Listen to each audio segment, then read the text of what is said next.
नजर डालते हैं आज के विस्तारित समाचारों पर। नेताजी सुभाष चंद्र बोस प्रतिमूर्ति पुनर्स्थापन कमेटी के कार्यकर्ताओं के उद्योग से सिलचर में आज एक विचार विमर्श सभा का आयोजन किया गया।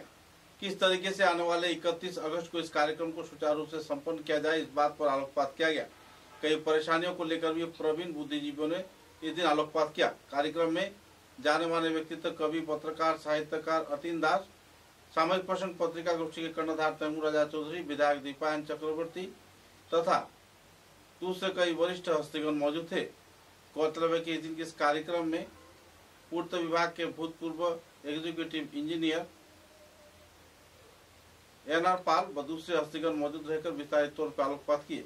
इस दिन के कार्यक्रम के आखिरी चरण में जाने माने पत्रकारों को संबर्धना प्रदान कर सम्मानित किया गया। इस दिन के कार्यक्रम में नीलकमल दास, अमर लश्कर, सुबीर दत्त, शंकु शर्मा, कनौज कांति सम, रतन देव, पार्थ भट्टाचार्य, योगेश दुबे, अरिंदम बुद्ध, विकास चक्रवर्ती, गौतम प्रसाद दत्त, मदन सिंघल, अरिजीत आदित्य, संजीव सिंह, विश्वजीत दत्त, तैमूर राजा चौधरी, अतीन दास को संबर्धना प्रदान कर सम्मानित किया गया और उन्हें एक मोमेंटो भी उपहार के स्वरूप दिया गया। আমরা আপনাদের সঙ্গে বলতে চাই যে আমরা প্রথম যেটা বেজ রেডি করেছি সেটা 2.5 ফুটের গ্রাউন্ড, যেটা আমরা ধরছি যে এখন যে রাস্তাটা আছে তার থেকে 2.5 ফুট, তার উপরে থাকছে বেদিটা যেটা তৈরি হয়েছে, পেডেস্টাল যেটা যোগীরাজ পাঠিয়েছেন ওটা 9 ফুট আর মূর্তি 10 ফুট। তার উপর যে ক্যানোপিটা থাকবে সেই ক্যানোপিটা টপ যেটা থাকবে, সাপোজ যেটা এটা যদি মূর্তি হয় তাহলে এইভাবে একটা আর্চ হবে, তো এটা টপ থাকবে আরো 3 ফিট, 2.5 থেকে 3 ফিট, তার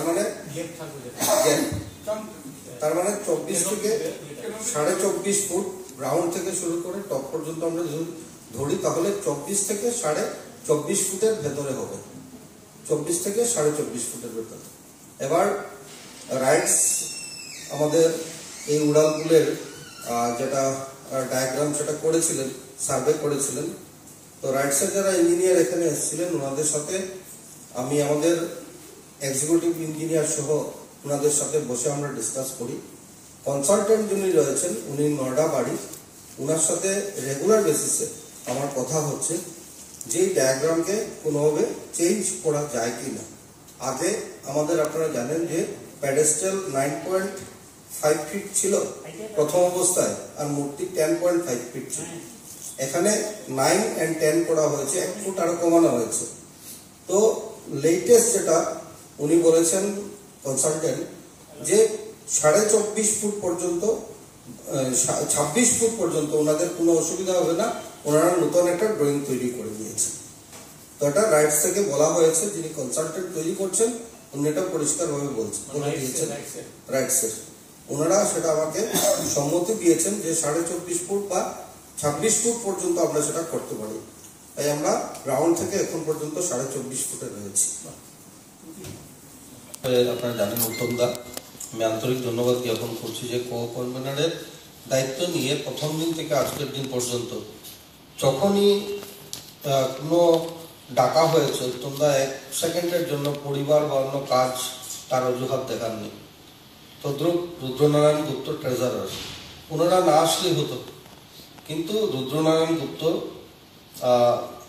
এই যে প্রচেষ্টা, এই প্রচেষ্টাকে সাথে যেভাবে জড়িয়ে আছেন, তো ওনারা যদি না থাকতেন এটা কিন্তু এই জায়গায় দাঁড়াতো না। যার জন্য যেহেতু দীপায়ন চক্রবর্তী বারবার উচ্চারিত হচ্ছে তাই 2-4টা নাম না বললেই না হয়। রুদ্রনারায়ণ গুপ্ত কি বলবো, যে ওনার বাড়িতে না হলে 20টা মিটিং হয়েছে, উত্তমদার বাড়িতে হয়েছে, আমি আগে নামগুলো বলেছি। দেবজ্যোতি স্বামী আপনারা জানেন যে কোন পরিবারের বা কত বড় ব্যবসায়ী বা কিছু সবকিছু জানেন আপনারা, তো ওনারা না আসলেই হতো। কিন্তু দেবজ্যোতি স্বামী এত ব্যস্ততার পর সেদিন উনি গিয়েছিলেন তার ব্যবসার কাজে ধর্মনগর, আমাদের একটা হঠাৎ করে প্রোগ্রাম আসে, তিনি আবার ঘুরে চলে আসছেন। তো এইভাবে করে প্রতিনিয়ত তাদের আইডিয়া শেয়ার করছেন, এই আইডিয়া থেকেই কিন্তু বিশেষ করে এই কাজগুলো বেরিয়ে আসে। সদদল ভট্টাচার্য যার মানে এসে রাইটিং কম্পিটিশন বলুন বা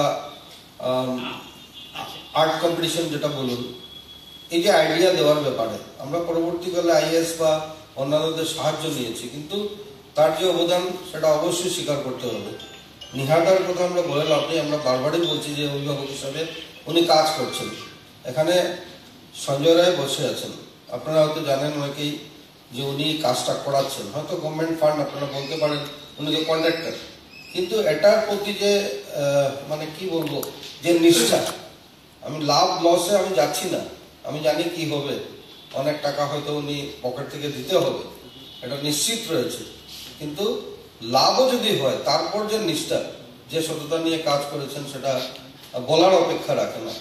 এইভাবে করে প্রত্যেকজন ব্যক্তি, শান্তনু রায়, সেদিন আমরা শুনলে আপনারা আশ্চর্য হবেন, আমি এক দুটা নাম ধরছি, অনেকেই আছেন, যে রাত্রি 11টার সময় আমরা রাঙ্গিরখাড়িতে দাঁড়িয়েছি, নেতাজি স্ট্যাচু মানে এটা ইনস্টল হবে, তো প্রথম দিন 15 অগস্টে রাত্রে 11টায় দাঁড়ানো, ভোর 4:30 পর্যন্ত কন্টিনিউয়াস দাঁড়ানো। পরের দিন 16 তারিখে রাত্রি 11টায় দাঁড়িয়েছি, আর এখানে আমরা পরের দিন দুপুর 12টা পর্যন্ত একই জায়গায় দাঁড়িয়ে আছি। তার মধ্যে যেমন এখানে নাম যদি উল্লেখ করি, শান্তনু রায়, এখানে মিটুনও বসে আছে, তো প্রতিজন মানুষ, হীরক চৌধুরী, হীরক চৌধুরী আর শান্তনু রায় বিশেষ করে আগের দিন পরের দিন একদম সম্পূর্ণ সময়, তো এইভাবে প্রতিজন মানুষের যে কন্ট্রিবিউশন, অরিজিৎ গোস্বামী আজকে এখানে নেই, অরুণ যুগিরাজের সাথে প্রথম যদি সম্পর্ক হয় তাহলে আমি অরিজিৎকে বলি সম্পর্ক করার জন্য, কিন্তু প্রথম কিন্তু অরুণ যুগিরাজের সাথে অরিজিৎই সম্পর্ক করে, আর আজকে পর্যন্ত অরুণ যুগিরাজ কিন্তু আমার কথায় অনেকবার আমি বলেছি ওনাকে, উনি না করতে করতে 2-3 মাস রিকোয়েস্ট করার পর উনি দায়িত্ব নিয়েছেন। আমি ওনাকে বলেছি যে নর্থ ইস্টের সাথে নেতাজির কি সম্পর্ক রয়েছে, আর এই নেতাজিকে যদি আপনি নর্থ ইস্টের একটা জায়গায় দাঁড় করাতে পারেন, মণিপুরের সাথে শিলচরের ডিস্টেন্স কি, শিলচরে কয়বার নেতাজি এসছেন, সবকিছু বলার পর কিন্তু 2-3 মাসে উনি রাজি হয়েছে, কিন্তু প্রতিনিয়ত অরিজিৎ কন্টিনিউ কন্ট্যাক্ট করে যাচ্ছেন। এইভাবে একজন ব্যক্তির, এখানে বিশ্বনাথদা বসে আছেন, উনি যে আগের মূর্তি ছিল এই কমিটির উনি জেনারেল সেক্রেটারি ছিলেন, তো স্বাভাবিকভাবে ওনার একটা আগের যে মূর্তি, এই মূর্তির প্রতি ওনাদের যে কমিটি, সেই কমিটির একটা অন্যভাবে একটা স্নেহ, একটা মায়া, একটা মমতা থাকবে। সেখানে দাঁড়িয়ে প্রথম দিন থেকে শুরু করে বিশ্বনাথদা প্রতিনিয়ত আমাদেরকে উৎসাহ দিচ্ছেন, শুধু একটি কথাই অনুরোধ রাখছেন, যে মূর্তিটা আছে সেই মূর্তিটা সসম্মানে যাতে আমরা অন্য কোথাও বসাই। তো এইভাবে এক একজনের অবদান, সেটা অনস্বীকার্য। অনেক নাম হয়তো আমি এখানে বলতে ভুলে গেছি, বলিনি। তো আমি আমার প্রসেনজিৎ ভট্টাচার্য পেছনে বসে আছেন, আমার স্ত্রী বলে না, কিন্তু রুমলি যখনই কোনো ড্রাফটিং বা কিছু প্রয়োজন রয়েছে, কমিটি না, আমিও কিন্তু রুমলির সহায়তা নিয়েছি। তো এইভাবে একজন করে কিন্তু যে কাজ ওনারা করে দিয়েছেন, বস্তুতপক্ষে সকলের কিন্তু সম্মিলিত প্রয়াসে আজকে আমরা এই জায়গায় দাঁড়িয়েছি। আর অতীন কাকুদের তো আমি আবারও বলতে হবে, আমরা পেয়েছি, যার জন্য এতটুকু এগিয়ে যাওয়া সম্ভব হয়েছে, যার জন্য আমি আপনাদের সকলকে আন্তরিক শ্রদ্ধা আবারও নিবেদন করছি। সাংবাদিক বন্ধু এবং চিত্র সাংবাদিক সহ উপস্থিত সকলকে আমি আন্তরিক অভিনন্দন জানাই। একটু আগে যে কথাটা বলে গেল, একদম সত্যি আমরা অনুভব করেছি। এই চিত্রাঙ্কন প্রতিযোগিতা 7 তারিখে আমি এবং আমাদের সুদল ভট্টাচার্য কয়েকটা স্কুলে গেছিলাম, যে অভিনব সারা টিচাররা দৌড়ে দৌড়ে আসছে। আচ্ছা বলুন তো, নেতাজি কি শিলচর এসেছিলেন? আমাদের স্টুডেন্টরা প্রশ্ন করছে, আমরা বলতে পারছি। আর একটা স্কুলে দৌড়ে এলো একজন, প্রাইজ পেয়েছিল নেতাজিকে নিয়ে। আরেকটা স্কুল থেকে এসে বলছে, মানে প্রিন্সিপাল, 3টা স্কুলে গেছিলাম। আচ্ছা, ইন ব্রিফ কি বলতে পারি নেতাজির আদর্শ নিয়ে? এটা নিয়ে আলোচনা হচ্ছে এবং সোশ্যাল মিডিয়াতে এই রাইট 3 words emphasizing নেতাজি's ideas এরকম কথা প্রচার হচ্ছে। একটু আগে যে বললো, শুধু বরাকবেলিতে নয়, আসাম এবং উত্তর পূর্বাঞ্চল সহ কলকাতা সহ অন্যান্য স্থানে। আমিও সেই টিচারকে বলছিলাম যে যদি 3টি শব্দ বলতে হয়, বলতে লাগবে একতা, বিশ্বাস ও বলিদান। নেতাজি যে কর্নেল স্ট্যাচুকে দিয়ে সে যে শহীদ বেদি তৈরি করেছিলেন সিঙ্গাপুরের সমুদ্র সৈকতে, সেই 3টা স্তম্ভ ছিল, তাতে একটাতে ছিল ইত্তেফাক, একমত, কুরবানি।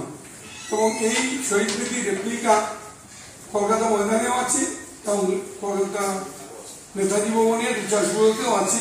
আমাদের ময়দানেও, যেখানে নেতাজি মিউজিয়াম আছে, যেখানে ফ্ল্যাগ উত্তোলন হয়েছিল, ময়দানেও সেই শহীদ বেদির রেপ্লিকা আছে। আজকে দেখুন এটা সারা পড়ে গেছে, এই যে ইতিহাসের পুনরুজ্জীবন। আমার জীবৎকালে আমি গত 40 বছর থেকে নেতাজির জন্মদিবস উদযাপন করি। আমরা শিলচরে করছি প্রত্যেক বছর। আমরা পৌঁছতে পারি 1500 থেকে 2000 ছাত্রছাত্রীদের মধ্যে। কিন্তু এবার আমাদের এই নেতাজি মূর্তি নির্মাণ ও স্থাপনা কমিটির আহ্বায়কের তথা আমাদের বিধায়কের প্রচেষ্টায় একসঙ্গে আমরা 50,000-এর উপর ছাত্রছাত্রীর কাছে শুধু পৌঁছে দিতে পারি, তারা রীতিমতো পড়াশোনা করেছে। কালকে আমার বন্ধু বিশ্বনাথ ঠিকই লিখেছেন, যারা এত সুন্দর করে লিখছে, পয়েন্ট ওয়াইজ রীতিমতো পড়াশোনা ভালো করে এসছে। এই যে পড়াশোনা করলো কয়েকটা দিন, এতে শুধু নেতাজি নয়, ভারতবর্ষের স্বাধীনতার একটা অধ্যায় কি, একটা মত অধ্যায় এদের জানা হলো। এবং সেগুলো বিচ্ছিন্ন প্রচেষ্টা নয়। নেতাজি অন্তর্ধান হয়েছে, আমাদের টুকরো অন্তরায় চলে গেছেন 1945 15 আগস্ট, 80 বছর হয়ে গেছে। তা বলে নেতাজি চেতনা এখন নতুন করে জাগ্রত হওয়ার পরিস্থিতি ঠিকই আছে, কেননা স্বাধীনতার পর অনালোকিত ছিল আমাদের এই ইতিহাসে, আমাদের যে সংগ্রামে এই অধ্যায়টা অনালোকিত ছিল। আপনারা জানেন গত 9 আগস্ট প্রধানমন্ত্রী নরেন্দ্র মোদী উত্তরপ্রদেশের কাকোরি স্টেশনে গেছেন, গিয়ে সেখানে যে কাকোরি ষড়যন্ত্র মামলা, যা ইতিহাসে আমরা বলি, যে মামলায় 4 জনের ফাঁসি হয়েছিল, রাজেন্দ্রনাথ লাহিড়ী একজন বাঙালি ছিলেন, আশফাকুল্লাহ এবং রামপ্রসাদ বিসমিল, ঠাকুর রোশন সিং, উত্তরপ্রদেশের 4 জেলে 4 জনের ফাঁসি হয়েছিল। সেই কাকোরি ষড়যন্ত্র মামলাকে উত্তরপ্রদেশ সরকার নাম দিয়েছে কাকোরি চেইন অ্যাকশন, এখন ষড়যন্ত্র মামলা নয়, ইতিহাস নতুন করে লেখা হচ্ছে। এবং এই 9 আগস্ট ছিল সেই কাকোরি মামলার 100বর্ষ, যেখানে প্রধানমন্ত্রী গিয়ে সেই শহীদদের স্মরণ করেছেন। আগে কিন্তু এই ছিল। সুতরাং আমরা এই যে নতুন পরিসর পেয়েছি, সেই পরিসরে আমাদের ইতিহাসের যে পুনরুজ্জীবন এবং শুদ্ধিকরণ, তারই প্রচেষ্টায় নেতাজির এই নবরূপে শিলচরে প্রতিস্থাপনা তার অঙ্গ হিসাবে আমি দেখছি।